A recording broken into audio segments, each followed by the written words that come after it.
ยินแต่เสียงสำเนียงเสายิงแดนไกลเฝ้าคันจากใจคนแดนไกลไม่เคยนาแต่ใจมันรักยอมรับจากชายล้านนาไกลสุดขอบฟ้าให้คนล้านนารอใจก็ได้ยินเสียง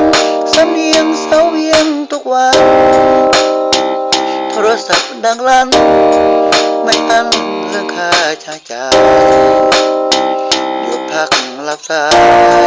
หัวกันสบายสบายส่วนคำสุดท้ายโทรไปว่าใจชน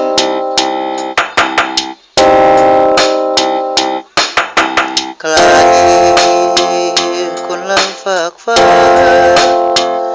จะสุดขอบฟ้าต้องกล้าเป็นทุนสาวอุดมใสเสียงงามแห่งชนใจบุญคงไม่เป็นสุข